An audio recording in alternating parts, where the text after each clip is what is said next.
Good afternoon, fans of the IBL, or good evening, I should say, and welcome to IBL On Deck for today's episode, June 23rd of 2020. Noah Smith and Dylan Baker with me here today as we bring you through on IBL On Deck.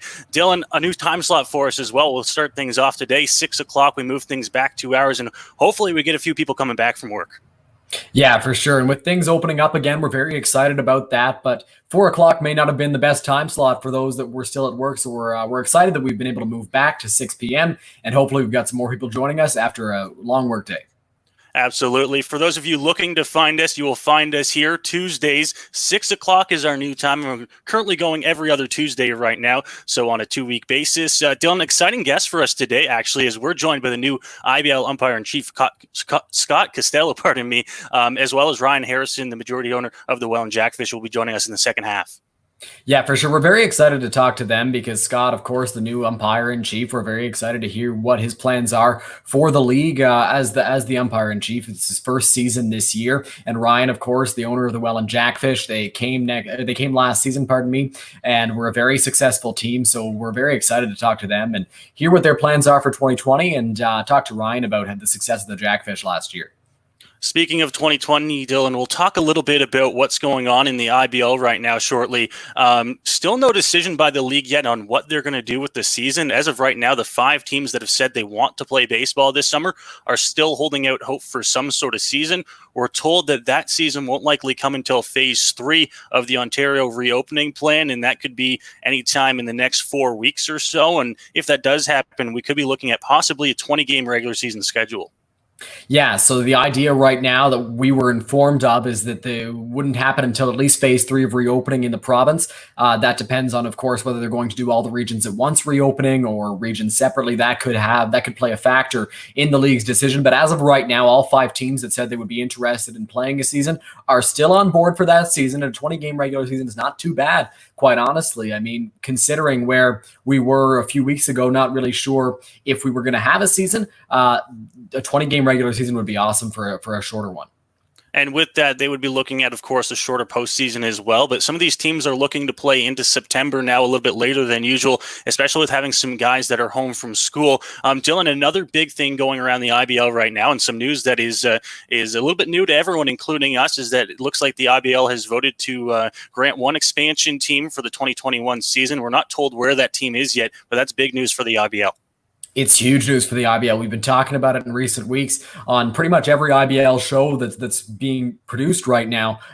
What's the league going to look like with an expansion team? And in a 9th team has been approved, so we've been told for next year. We don't know where that is quite yet, but we're excited to see how that team fares in their first season. Where that team is, we're happy that the league is growing. We'll get to chat a little bit more about that later on when we bring on Ryan Harrison. But first, we'll bring on our first guest for today's episode of IBL On Deck, Scott Costello. Scott, how's it going today? Going well. Thanks for having me, guys. We're excited to talk to you, Scott. Of course, you were named the new umpire-in-chief for the league. For people that might be unaware of what that role entails, tell us a little bit about it. Basically, just selecting umpires for the league.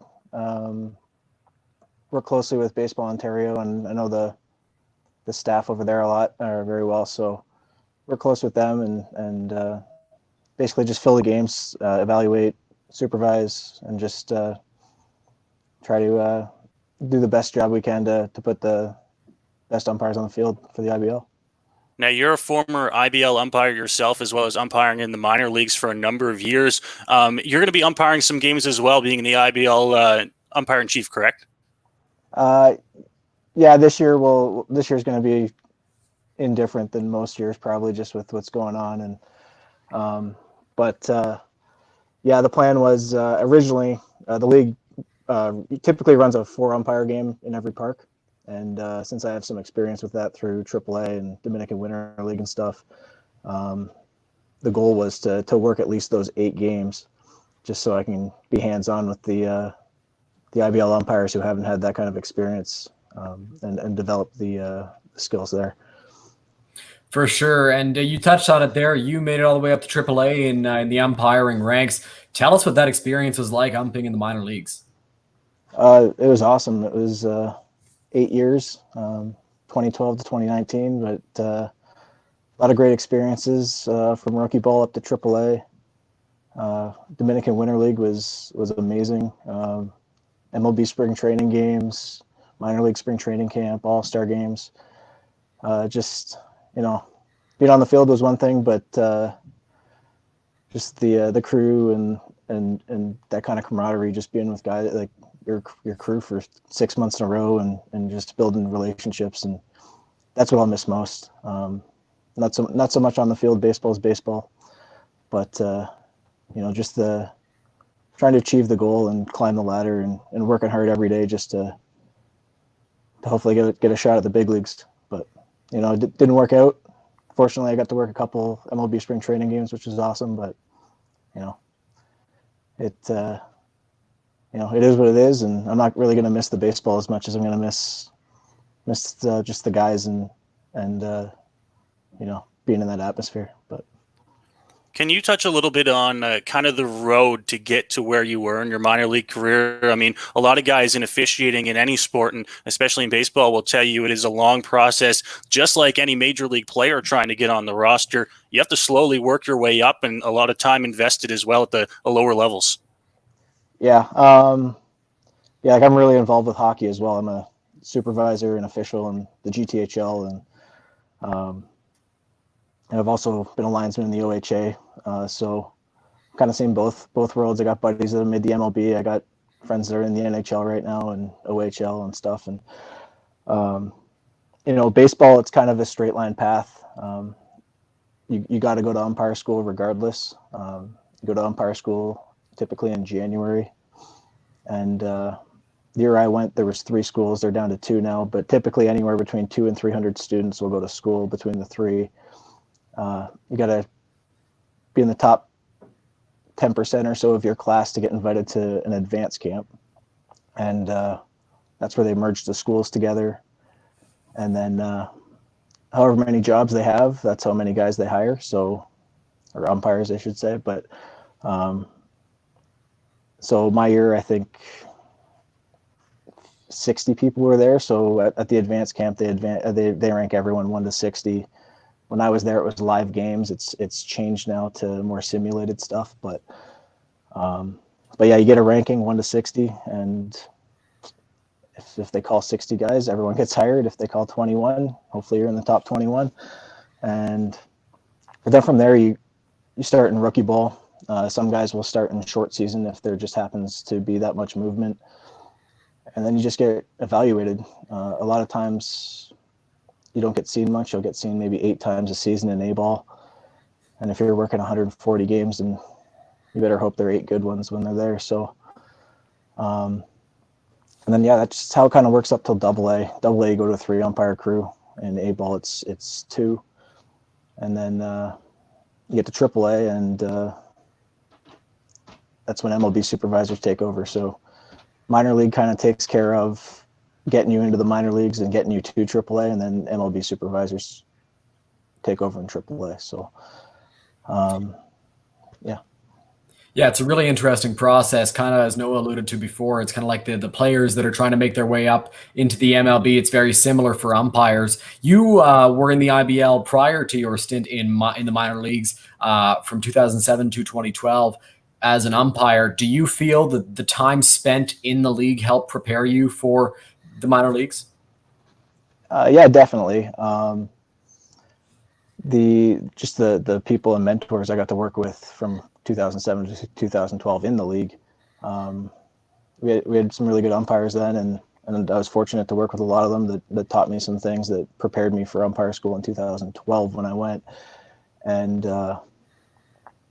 then coming back to the IBL after I already knew I had a job in the Gulf Coast League in June of 2012, and coming back and being able to work a few games in May before I left was definitely a bonus. But yeah, the league's always been good for that. I haven't been involved with the IBL since June of 2012, but before I got into professional baseball, it was always a goal of mine to work the IBL. Now, coming back to the IBL after your stint in the minor leagues, we talked to a lot of players over our interviews during this time, and they talk about how the talent has continued to grow in the IBL. Have you got a chance to look at any of the IBL games over the years, and have you seen that between the time you umpired and now? honestly, I haven't watched much IBL baseball in the past 8-9 years. Honestly, I didn't watch much Major League Baseball in the last 8 years. When you're on the field 140 games in 160 days, I don't even want to see it on SportsCenter. So it's one of those things. If I go to a game, and I was fortunate enough to get to go to some MLB games, like while I was on the road and see the guys and stuff. But we'd always pop in like 7th or 8th inning. Just there's so much baseball when you get a day off after working 20 days in a row. As much as you love baseball, you don't really want to watch baseball another day in a row. So, but one of my goals, this year is kind of going to be a crapshoot. We'll see what happens. But one of my goals when I came in was to get out and see as many umpires, especially the ones I don't really know and are new to the league since I left, and just see how I can work with them and where their strengths are and maybe things I can teach some of the guys and girls that we have umpire the league. Yeah, for sure. And you talked about it there. When you have that time off, you don't necessarily want to watch the game as much as you love it because it is such a grind. Whether you're a player, whether you're an umpire, it doesn't really matter what your role is. Playing 160 or 140 games, 160 days, or umpiring 140 games in 160 days. It's tough, no matter what. So you take all the rest that you can get. In the IBL, you're the new umpire-in-chief. Do you kind of have a plan for this year, for the next 5 years, besides, going to see as many guys as you can? Like I said, this year it's kind of going to be, whatever we can do just to, who's available when and whatnot. I know some people have had kids and stuff or are expecting, and with COVID going on, you don't really want to be on a field. So, some guys might take a year or two off just until we see what happens with COVID-19. But it looks like for the most part, we're going to have relatively the same number of umpires. The goal is just to see who's committed. Let's have committed umpires.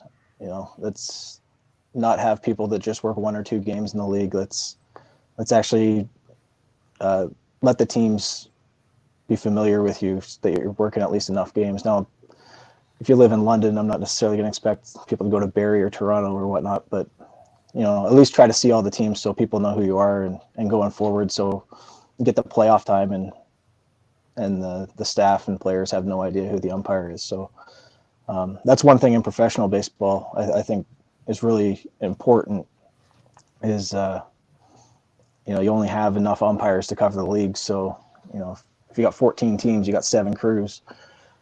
They see a lot. You're going to see a team. When I was in the Texas League, there was 8 teams. We saw teams over 40 times. And if you have a night that makes ESPN, you're right back out there the next night with them. So and I think that has a lot to do with like the respect factor too. If they know you and you can get over those a lot faster than when you don't see someone for 2 months or not till the next season. So, and then 5 years, I've got this role for at least 3. I plan on doing this for a long time. This is something I wanted to do if I didn't make the MLB. So, long term, I just want to do everything I can to make not only the IBL umpires better, but I want to make the umpires in Ontario and in Canada the best umpires they can be, and just be there to develop and mentor and do what I can to make everyone be as strong as they want to be. Absolutely. We're running a little bit low on time here, Scott, but one more final question here. With everything going on, have you had a time to sit down, even virtually, with some of your guys for this upcoming season and try to get to know some of the new guys? Well, I'm a level 4-5 Baseball Canada umpire, or level 4 umpire, and we always have a level 4-5 clinic in February, March. So I was able to meet some of them at that clinic, which was nice. And then outside of that, not virtually or anything, just keeping in touch with email every so often. And it's going to be one of those things where I feel if you got a spot in this league that you've earned that in the past, and I'm not, I want to go out and do what I can to make you the best on that IBL field. Or a lot of these guys work a lot of national tournaments, want to work international tournaments, and I've worked with a lot of those supervisors in the past, so I know what they like to see. And if there's anything I can do to improve every umpire in this league, then I'll do that. So. Awesome. Well, we thank you for joining us today, Scott, and we look forward to possibly seeing you on the diamond this coming summer. Awesome. Thanks for having me, guys. That was Scott Costello there, the new IBL Umpire-in-Chief, joining us here on IBL On Deck. Noah Smith, Dylan Baker bringing you through this episode here. Dylan, great to talk to Scott there. He's going to be one of the new faces we'll get to see a lot of in the IBL in the coming years, and talk a little bit about his minor league career as an umpire and what he has planned going forward. Yeah, for sure. Scott talked about the grind of a minor league season and how hard it is, not only for the players, but for the umpires as well. So that was really interesting to hear. And he's, of course, he's umpired, at many different levels. Some great stories there shared by Scott. And he talked about his plan. He wants umpires to be seen by the teams as much as possible so they can kind of familiarize themselves with the umpires, which I think is a great idea. And I think it'll benefit the umpires and the teams in the future. So that was Scott Costello. We'll now go ahead to our second guest here on the second half of IBL On Deck, and we'll go to Welland, Mr. Ryan Harrison, and a familiar face for a lot of guys, and a newest team in the IBL last season, the Welland Jackfish, a successful first season. Ryan, thanks for joining us. Guys, thanks for having me.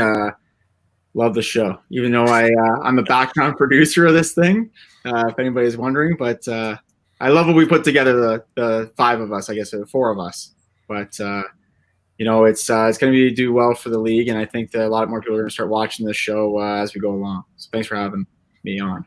It's a pleasure to have you on, Ryan. I'm glad that you enjoy what we've created here together. It's really something special, I think, for the league. And as you mentioned there, more and more people are going to start tuning in to watch these games. Last season, or to watch this show, last season with Welland, first year for Welland in the league. What did you have to do personally in order to make the transition to the new ballpark, the new city, and the new front office a successful one? You know what? We did a lot of the same stuff in Burlington as we do in Welland. The difference is, to be honest, is we got this beautiful ballpark down in Welland that I can't say more about. You guys have the same thing over in London. Yours been around a lot longer, and we'll see what ends up happening at the end of the battle on our online poll. But, we have an amazing ballpark.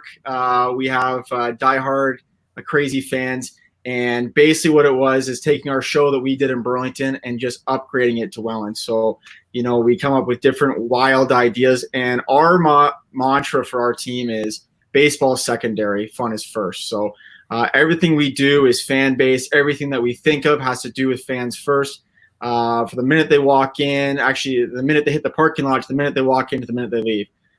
So everything is about the fans. Obviously, baseball is very important. I love to win. Who doesn't? That's very, very important. But for me, I'd rather our fans leave happy than get the W. That's how I feel. Now, we have baseball guys in our operation that disagree with me, obviously. But for the most part, for me, I want to make sure if we have 1,000 people in there, if we have 500, we have 200. Every single person that came in and out of the stadium had the best times of their life. And we could certainly see that when we made our trips down to Welland last season, both in the regular season and in the first round of the playoffs, well promoted all the way around the ballpark. Ryan, what were some of the goals coming into that first season in Welland after moving over from Burlington? Yeah, so our very first goal was to sell 100 season tickets, and we blew through that in no time. So, we set another goal. Let's get 300 season tickets. We blew through that. Last year we were sitting at 450 season tickets sold, which is absolutely monster for a first-year IBL team, I think. And then from that point forward, let's get the best product in the league, entertainment-wise. Let's have something that when fans come, they go, "Oh my, I can't believe what I saw at the Welland Jackfish game. These guys are nuts." So that was our premise. That's what we wanted to do, and I think we accomplished it. I mean, we had some hiccups along the road. There was long wait lines, the ticket counter and the concession stand. But listen, maybe that's a good problem to have. I'm not sure. So everything that we wanted to do in Welland the first year, we obtained. And now it's just going into year 2, 3, 4, 5, and so on, and just building upon more of that. I mean, my number one goal now is to sell out Welland Stadium each and every game. So that's where I'm going towards now. Yeah, for sure. And last year we saw the city of Welland really get behind the Jackfish, and it was something really interesting to see from an outside perspective. Being in London, of course, the fan support at Labatt Park is always strong. For a team in its first year in the city, the Jackfish really got a lot of fans, and they seem to be having a good time every time Noah and I made the trip. So, how impressed were you by all the fan support that you received in year one? Oh man, it was blown away completely. I mean, we got to remember we come from Burlington where we maybe had 200 people and they didn't care if we were there or not. Now we have, last year we averaged just over 800 people. We had 15,000 people through the park throughout the season, and to have that was absolutely amazing. Like, just to see that many people at the park was absolutely huge. And something that I'll never forget, especially the home opener. You guys were there, I believe. We had just over 1,000 people, and it was a dream come true for me. It was a sight to see. We're going to switch tracks a little bit here and move on to a little bit more of the IBL news. You wear a lot of hats in this league, of course, both on the social side of things as well as baseball operations. We just brought up on the top of the show that the IBL has approved a 9th team in the league. We don't know where that is yet. What does that mean for the IBL? Oh, you know what? Anything that gets us in, bigger reach in Ontario is huge. And I know this team's going to do real well for us. The owner is really committed to building a professional brand for the IBL, and that's what he's going to do with his team. And I'm really excited to bring them in. I know there is also talk of a potential 10th team down the line. So I'm sure, we'll find that. And that's I think the master plan for this league is to be at 10 teams. Make sure they're the strongest teams that you can have going forward, and then work on everything else. With you guys, we've talked about trying to get live streaming started across the league. So that's been something that's been voted into the league that we're going to be starting to do, if not this season, definitely 2021. And really just bringing our brand up to, you try to model yourself after leagues that are in the area. So you look at the CFL and what they're doing with their media and broadcasting, and not that we're ever going to get TSN contract, don't get me wrong, but there's no reason we can't have professional broadcasts throughout all now 9 teams in the league that, if Welland's in London, my team can then watch the game like you'd be watching on TSN. No real difference. So lots of possibility in this league, and I can't wait to keep going. Yeah, the league's growing at a fast pace. And Ryan, with a 9th team being added into the IBL, how does that change your approach, not only from a player recruitment perspective, but also from a fan attraction perspective? So from a player recruitment, that's not really my field. I try to stay out of baseball related stuff because I don't pretend to know what I'm talking about when it comes to that. But the guys have it figured out. We went out west and attracted a bunch of players from out west. So we're going to do that again next year and keep going with that. I'm interested to see what happens when the minor leagues cut those 42 teams out of their system. Where those players are going to go. There's over 1,000 players that potentially could become available, and who knows who's going to land in the IBL. There's also going to be a trickle down effect from majors, minors, and throughout. So who knows who's gonna walk in and play. But this location where this new team is, they're set up to be a strong team. Won't take away from any of our players that would come to us, but it should be good. Now, from an entertainment standpoint, I got a new rival. I got someone coming here. I can hold up signs saying, "What do we do? What did we do with you guys last year?" One of your players. Mark Ambrose was a target. Ambrose was a target. Yeah, Ambrose was a target. I think he ate cereal with a fork. We put that was pretty good. But you know what? I have a new rival. I got a new partner. I got somebody that hopefully has the same vision I do with this league and how big it could be. Because I think a lot of people realize that this is a very undervalued league. It should be way bigger than what it is. The amount of fans coming to our parks or watching us or anything like that should be way larger. Now I know. Baseball isn't number one sport for Canada. You look at some of the collegiate leagues that are playing in the States and how successful they are. And I don't feel there's any reason if we are market it properly and do entertainment to a point that we can't be as popular as they are and start selling out some of our stadiums here. Looking forward to this season. Obviously, we're moving along here to the back end of June. That original date that we were kind of talking about earlier of July 1st looks like that's not going to happen. But it does look like that if we get to phase 3, we mentioned it off the top of the show, we might get to see some baseball in the IBL and in Ontario this summer. Yeah, from what I'm hearing, and again, I'm not a medical expert. I'm not Doug Ford, obviously, so he's holding all the cards. But you know what? They are saying if we get into phase 3, more things open up. You know what? For most of our stadiums, if we can have a 20-30% capacity, you know, our teams are good. We're good to go. I know in Welland, we're looking to bring in 500 fans, and with our stadium capacity, that's only 12% of our capacity of our stadium. So with 500 fans, no problem. We make that work, and I think it's a possibility. I don't see why it shouldn't be. The biggest concern is obviously going to be, you know, how do we keep the players safe? I think that's the biggest concern because we can space out fans, no problem. I mean, look, they're doing it on patios at restaurants. They're doing it inside shopping malls and stuff like that. So there's not really any reason why we couldn't do that. It's just going to be keeping the players safe that we had to plan for. And there's stuff coming out all the time from the minors, the major leagues of how they're doing things. So we'll probably follow suit. Yeah, for sure. And one of the ideas being floated around is that the Blue Jays may not be able to play in Toronto, although they're saying right now that there's a good chance they will be. Let's say they don't. Let's say that the Jays don't play this season in Canada. They're in Dunedin for the 60-game season, whatever it ends up being for Major League Baseball. How much do you think that benefits interest in the league this year? Well, I'll say this to start. From any fan that's watching this, I'm an owner in the league. Any fans that's watching this, the only reason the 5 teams are looking to put baseball on is to give fans some hope. There is no reason to think that we're going to make money off these games. And I'll candidly say that right now, it's not going to happen. The reason why we're so committed to doing this is to give people in our community something to look forward to. And if we can be the only team to come back in the summer and play in front of 200, 300, 400 fans, that's the biggest thing that we want to do. It'd be huge. Now, looking at the Jays don't play here, you know what? We play games. What's to say, you know, we don't get a massive amount of attention on us. You know, CTV doesn't come down, global news, whoever. I think it'd be big for the league also if we're going to be, you know, if we're going to look at a benefit for us. But you know, anything that really gets our name out there more is what I'm looking to do, and that's my initiative inside the league, is to really market our league a lot better.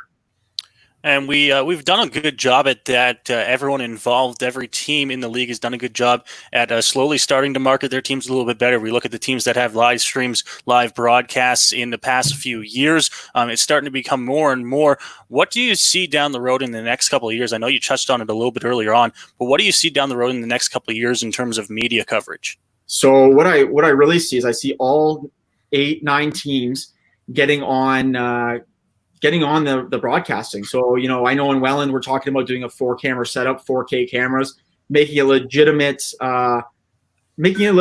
production, making it something that people will even pay money to watch. You look at Junior B hockey games, people pay, you know, I think up to like $10 to watch those, and it's a single camera and it just goes back and forth and whatever. I want to make our production so good that you think you're watching TSN. It's really no different, and that's what I see happening for all 9 teams. It's going to take a little bit of, a little bit of pressure and a little bit of push and a little bit of change. But I think that's what the league needs, and it will really get our brand out there more and more for more fans. Yeah, for sure. And I mean, the better we can make our games look, the more fans that will tune in, whether it's on YouTube, whatever it may be. Do you see a commitment in the league amongst owners, amongst front offices, to making these live streams and this marketing continue to grow? Yeah, actually, you know, the teams did agree after last season to commit to doing live streaming of some sort. If we don't play this year, that only gives us, you know, pretty much the entire year to make sure everything is put together for 2021. So everybody's committed to that. You know, we have some new blood in the league. You know, obviously I came in, Sean Fuller came in. You guys got a great owner down in London with Scott, and everybody's working together as a cohesive group to just benefit the league as a whole.